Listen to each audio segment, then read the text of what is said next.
My name's Kristian Webb. By trade, I'm a pacemaker and ICD specialist, so a healthcare professional. Did 7 years in the NHS. I now work for industry. You may have seen the title of my presentation, The Fragilities and Hazards of Dr. Google. For reasons that we'll start to understand, there is a problem when people go online and start to seek information and healthcare information and about how it affects their decisions and their behaviours and their psychology. And that problem really needs to be addressed. And I believe, for most part, the advice that's out there is flawed. First of all, I would like you to imagine that you're a 13 or 14-year-old girl and you're with your grandparents one day and your grandfather has a pacemaker and your grandmother makes a joke which just starts to make you think about his health, his longevity, how he's going to get along. And you think, well, where can I go for an answer? Well, I know, I'll turn my attention to the internet because it's a great resource. And that's what she did. Can you die with a pacemaker?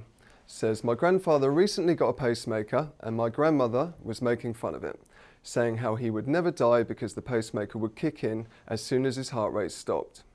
I realise that this sounds kind of stupid, but could you die with a pacemaker?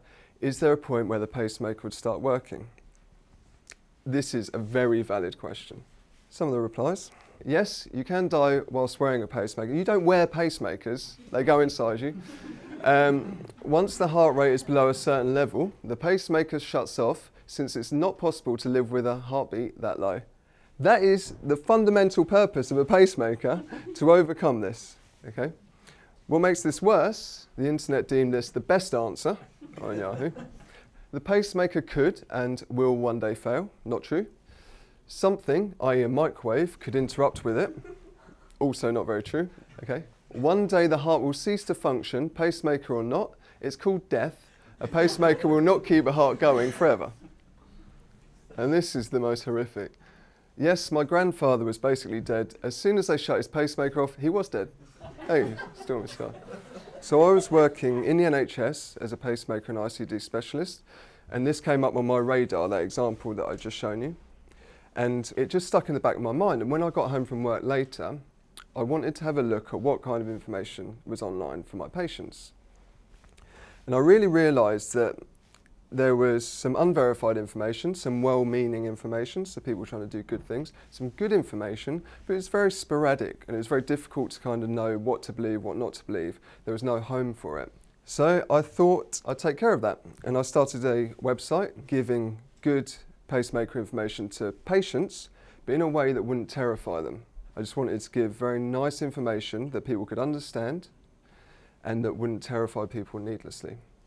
What that leads me nicely to is how can we help these people when they visit Dr. Google for information to help them make healthcare decisions. Google's phenomenal, right? We are privileged to live in an age where we have Google on our phones, at our fingertips. It is a door to the internet which can provide us with any answer. What's interesting about Google is that if I was to have a conversation, which I occasionally do with my wife, and I say, I found us this hotel to go to, it's beautiful. Oh, where did you find it? I found it on Google. Great. Sounds good. If I say to her, I've got this niggling pain in my knee, I found it on Google, what does she do? She says, why have you done that? You need to be careful when you go on Google. So it's very strange that we have this dynamic whereby if I use it for one thing, that's fantastic. If I use it for another, you need to step with caution. So there was a study by a gentleman called Dr. Zucon, and it was in Australia, and they looked at basically diagnosing, or they were giving patients or people images of conditions, and then asking them to go on Google and try and self-diagnose. And the outcomes were threefold. Cyberchondria, an increased health anxiety or exaggerated worry about a health condition because of something that you've read online. Therapy delay, and also poor therapy choice. They're very real problems though. There was a study by the Imperial College in London which suggests cyberchondria is costing the NHS up to £420 million a year in outpatient appointments alone, alongside the cost of tests and repeat GP appointments. So not just a social problem, but an economic one as well, for us to all feel the burden. We all pay taxes. Who do we think people are turning to for advice on this topic? Well, that's a bit of a giveaway. GPs and doctors. Now, doctors are fantastic at medicine. They're also extremely talented when it comes to interpersonal communication. They are not good, and they are not experts at digital communication. And we know, or I know, or I've theorised, that by just telling people to avoid unverified sources of information isn't actually going to solve the problem. Firstly, it suggests that all the problems with Dr. Google, so the 3 that we've mentioned, are rooted in unverified information.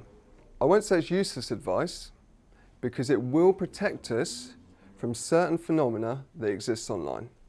Unqualified information. People who believe they know and decide to share that with the world. This is an example of unqualified information. Turmeric, smart kill properties put chemo and radiation to shame.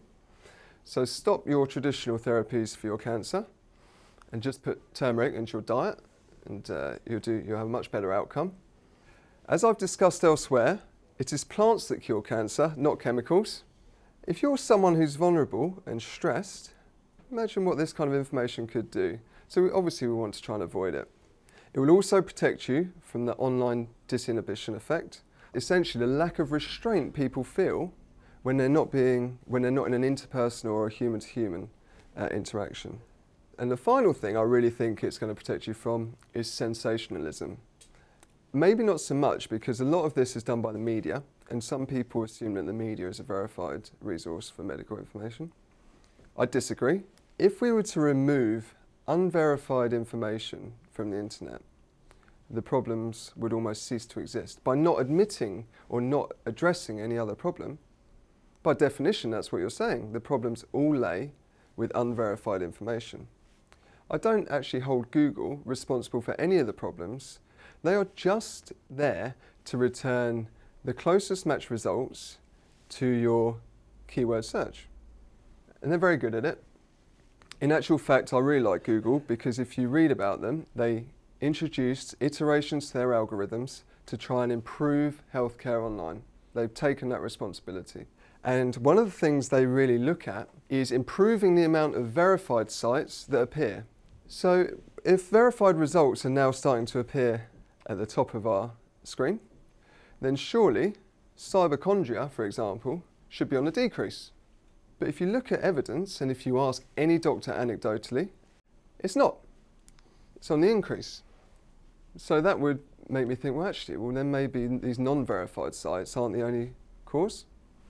And it's true, because guess what? People already check the validity of a website. We do it in day-to-day life anyway. We've just transferred it online. We've done it without even thinking about it. The problems with Dr. Google are quite simple. They're cyberchondria, delay in therapy, poor therapy choice. We could try and educate the world, one person at a time, in how to use Dr. Google. That's never going to happen. But by having talks like this, at least I'll have hopefully meant that you guys will be able to make better healthcare decisions online, because you may now be aware of some of the forces, the human nature, that is kind of affecting your mind when you digest certain content. We're thinking about the future of medicine. And up until now, the people responsible for society's health has been healthcare professionals, pretty much. And that's starting to change with your guys' amazing work. It's been going obviously for years now, but I really want to hammer home that point, that its design of this content is an incredibly powerful tool in improving world health. And I genuinely don't say that lightly. If you design with these things in mind, you are really able to influence people. It's not always enough to create accurate and sensitive content. You have to take it further, because we are only human after all.